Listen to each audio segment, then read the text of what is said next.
ధర్మ విరుద్ధమైనవి కాదు కదా. ధర్మ విరుద్ధమైనవి కాదు కానీ ఇప్పుడు గృహస్థాశ్రమము ఒకవేళ పాటించకుంటుంటే ఈ వృద్ధి జరగదు కదా, జన వృద్ధి. అవును. ఇప్పుడు అందరూ బ్రహ్మచర్యము ఇదే ఫాలో అవుతా అంటే మరి అందరి అట్లనే మారిపోతే సమాజము మంచి అయిపోతా అని అనుకునేదానికి గృహస్థాశ్రమం ఫాలో అవ్వకుంటుంటే సమస్యలు తలెత్తుతాయి కదా, మరి దాన్ని ఎట్లా అర్థం చేసుకో. అందరూ ఇది గృహస్థాన్ని పాటిస్తున్నారు కదా అందరూ. ఒకవేళ అందరూ ఇదే ఉన్నతమైన ఫాలో అవుతా అంటే అది కరెక్ట్ అయినా పడుతుందా అంటే ఐ మీన్ ఆ రకంగా పోతే. ఇప్పుడు అన్ని మామిడి చెట్లే ఉంటే ఎట్లా, అచ్చా అన్ని వేప చెట్లే ఉంటే ఎట్లా అంటే అది అది సంభవమా?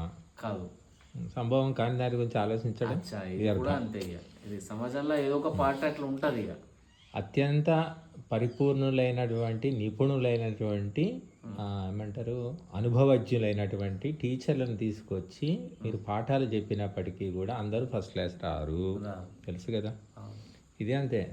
నేను వశిష్ఠుడు విశ్వామిత్రుడు వచ్చి ఉపదేశాలు చెప్పినా పెళ్లి చేసుకునేవాడు పెళ్లి చేసుకుంటాడు, వద్దనుకునేవాడు వద్దనుకుంటాడు తప్ప అందరూ పెళ్లి మానేసి కూర్చుంటారని మాత్రం అనుకోకండి.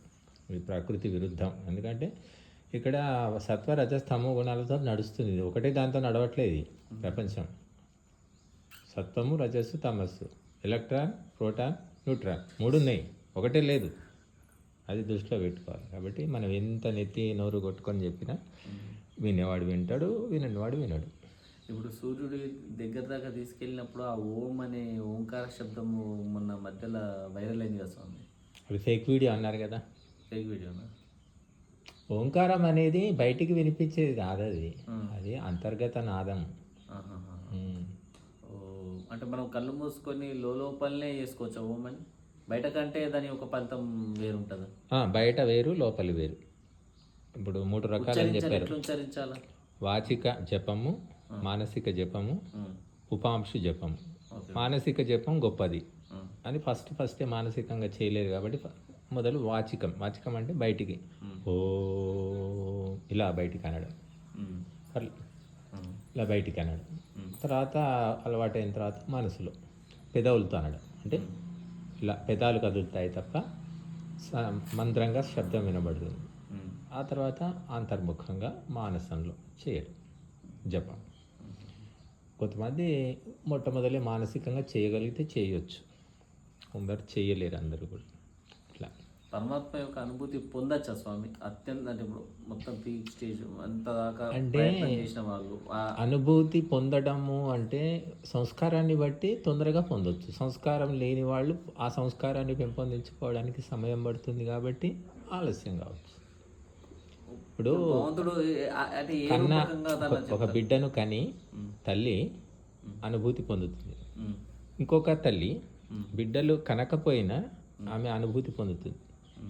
ఇంకొక పురుషుడు కూడా తను స్వయంగా కనకపోయినా పిల్లల్ని ప్రేమించి ఒక అనుభూతిని పొందుతాడు. అనుభూతి పొందడానికి స్త్రీ కావాలి, తప్పకుండా తల్లి కావాలి, పురుషుడికి ఆ హక్కు లేదని చెప్పడానికి వీల్లేదు. అలాగే భగవంతునికి సంబంధించిన అనుభూతి నువ్వు కళ్ళు తెరుచుకొని కూడా పొందొచ్చు.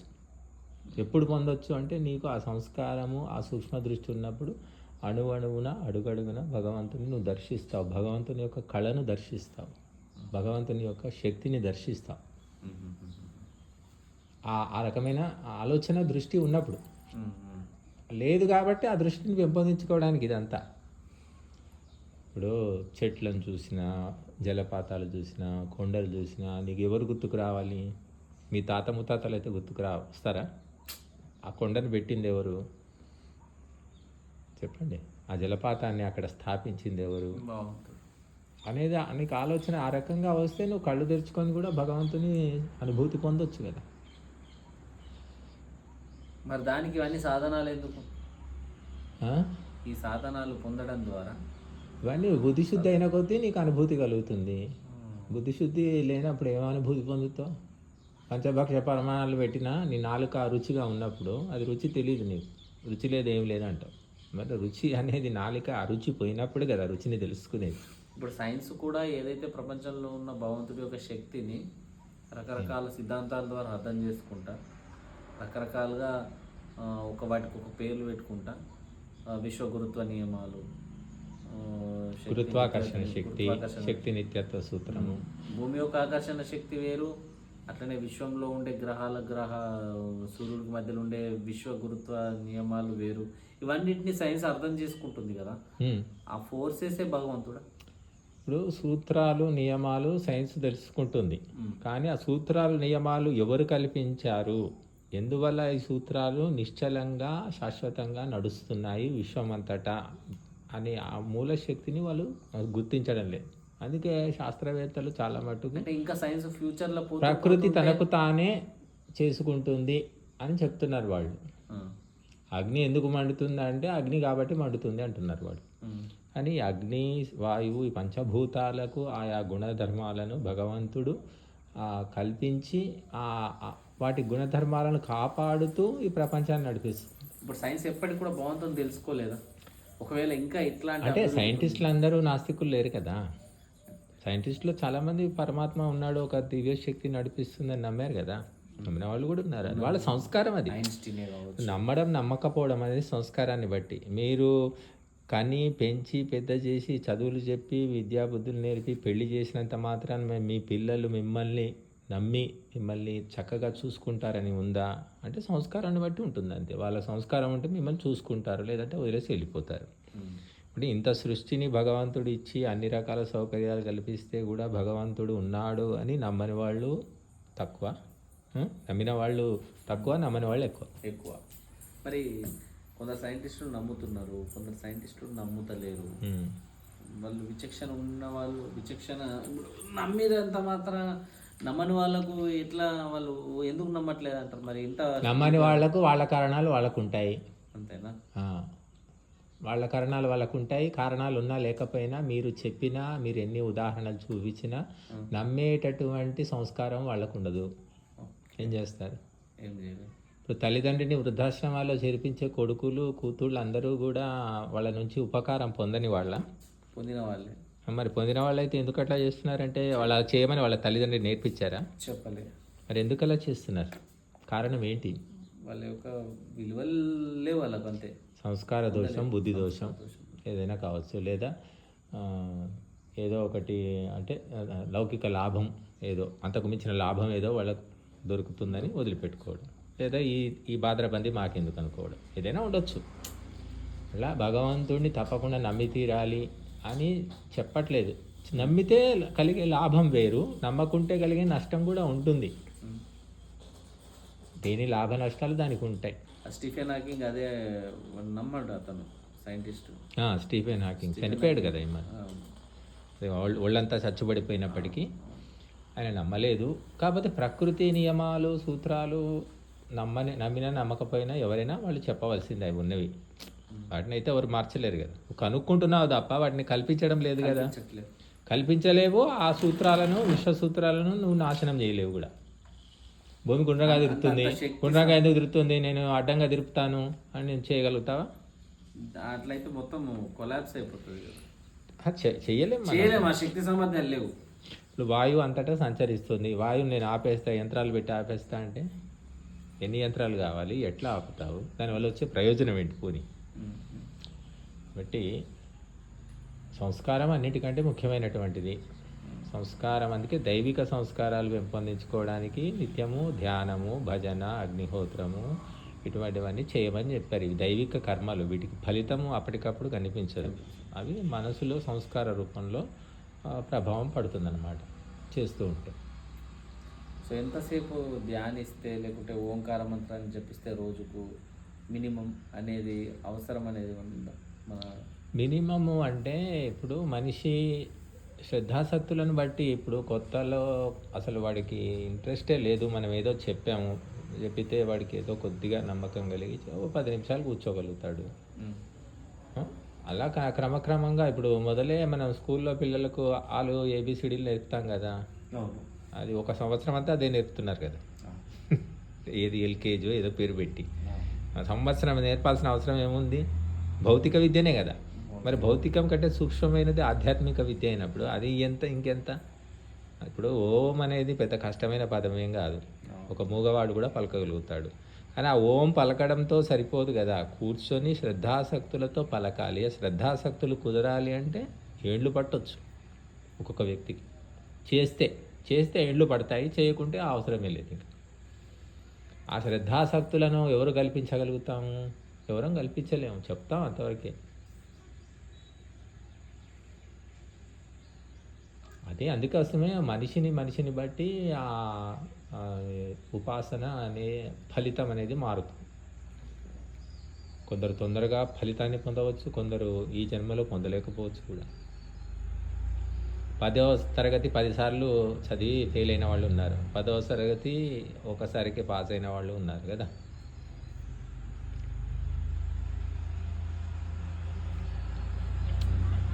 ఇది నాకు అవసరము తప్పనిసరి అనుకున్న వ్యక్తి ప్రవర్తన వేరుంటుంది.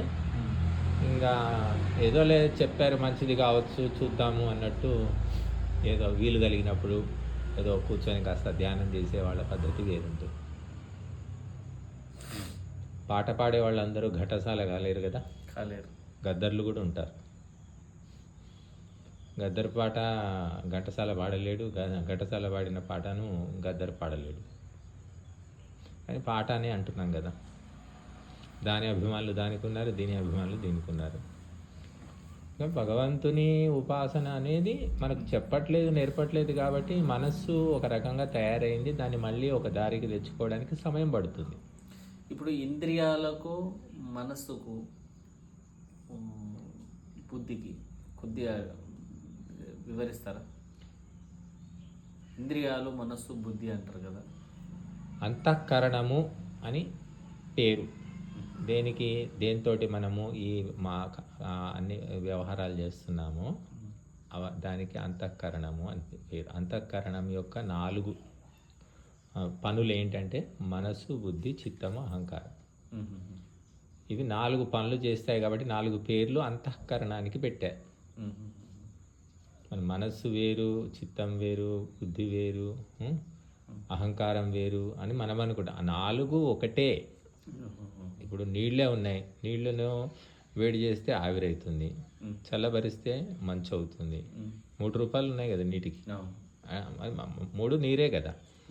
అయితే మన మనస్సు ఆయా సమయాల్లో చేసే పనిని బట్టి, ఆ అంతఃకరణము చేసే పనిని బట్టి 4 పేర్లతో పిలిచారు.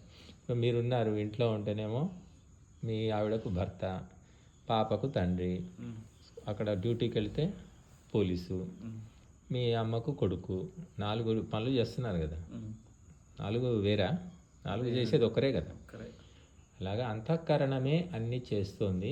ఆయా చేసే పనిని బట్టి ఆ పేరు అప్పట్లో దానికి అప్పుడు పెట్టారు. డ్యూటీలో ఉన్నప్పుడు నువ్వు పోలీస్ అవుతావు. మనసుకు బుద్ధికి తేడా లేదంటారా? అన్నీ ఒకటే, కాకపోతే చేసే పని వేరు. సంకల్ప వికల్పాలను చేసేటప్పుడు దాన్ని మనసు అంటారు. మనసు ఒప్పుకుంటుంది, బుద్ధి ఒప్పుకోదు. బుద్ధి ఒక వాదిస్తుంది, మనసు ఏమో ఒకటి అనుకుంటుంది. మనసు లోపల మనిషికే 2 రకాల వేరియేషన్స్ అప్పుడప్పుడు అవుతాయి కదా. అవునవును, అవుతాయి. వద్దు అని చెప్పేసి బుద్ధి చెప్తుంది, మనసు ఏమో కోరుకుంటుంది. అంటే సంకల్పాలు, సంస్కారాలు, గుణాలు అనేకం ఉంటాయి కదా. సంకల్పాలు, సంస్కారాలు, గుణాలు. సంకల్పం ఒకటి ఉంటుంది, సంస్కారం ఒకటి ఉంటుంది. సంకల్పం ఏమో ఇవ్వాలి అని అనుకుంటుంది, సంస్కారం ఏమో ఎందుకయ్యా అంత ఎందుకు ఎక్కువ ఇస్తావు, కొంచెం ఇస్తే సరిపోతుంది కదా అనిపిస్తుంది కదా మనసులో. అంటే మనస్సులో రకరకాల సంస్కారాలు ఉన్నాయి, సంకల్పాలు ఉన్నాయి, గుణాలు ఉన్నాయి కాబట్టి రకరకాలుగా ఆలోచిస్తాం. స్పష్టత అనేది ఉన్నప్పుడు ఒకటే రకమైన ఆలోచన ఉంటుంది. ఇప్పుడు అడవికి ఉద్యానవనానికి తేడా ఉంది కదా. అడవిలోనేమో దారి వెతుక్కోవాలి, ఉద్యానవనంలో దారి ఉంటుంది. ఇంకా మన మనసు అడవిలాగా ఉంది, అంతఃకరణం.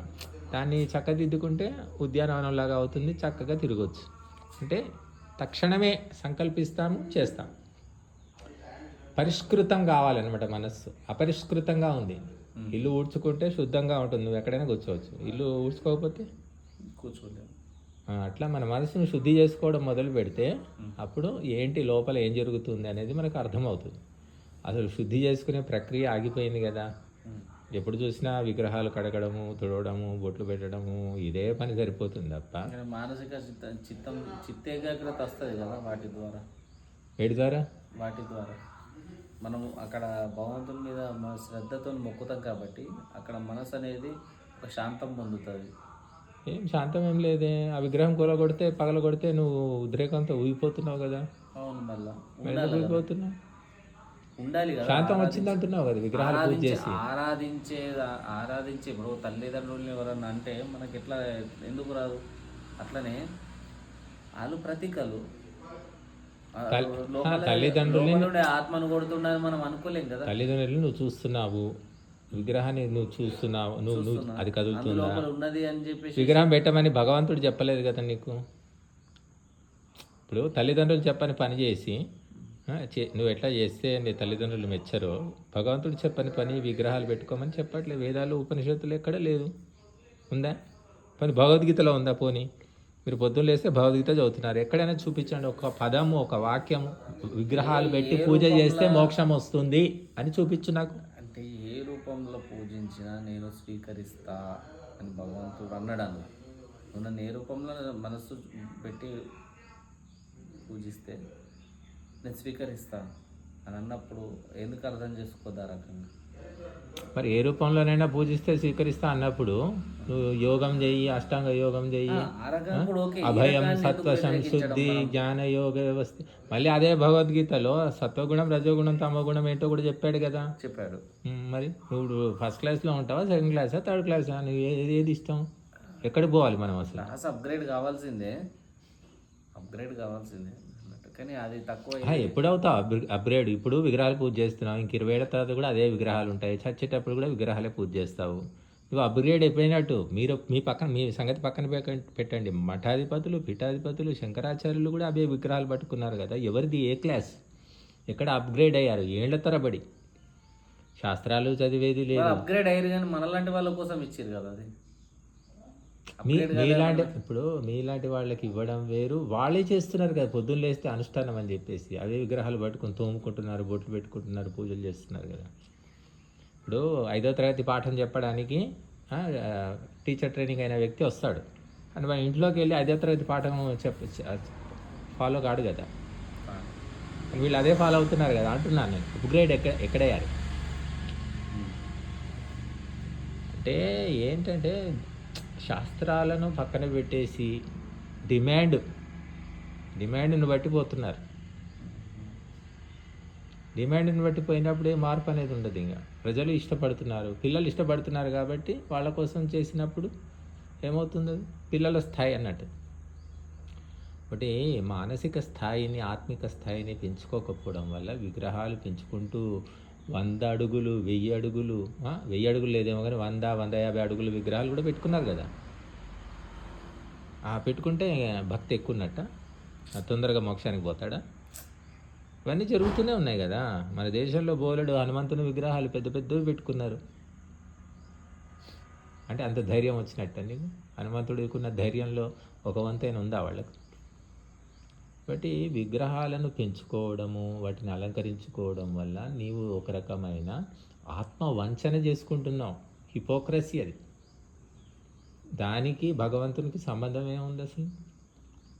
భగవంతుడు త్యాగం చేయమంటున్నాడు, నువ్వు భోగం చేస్తున్నావు. యజ్ఞం చేస్తే త్యాగం అవుతుంది, అక్కడ సమర్పిస్తున్నావు. విగ్రహానికి ఏం సమర్పిస్తున్నావు? అది తింటుందా, తాగుతుందా? మనసు బుద్ధి. ఏం సమర్పించావు? అగ్ని లేచినంత మాత్రం భగవంతుడు తీసుకుంటున్నాడు అన్న విషయాన్ని మనం చూస్తలేం కదా. అది అందుకే భావన.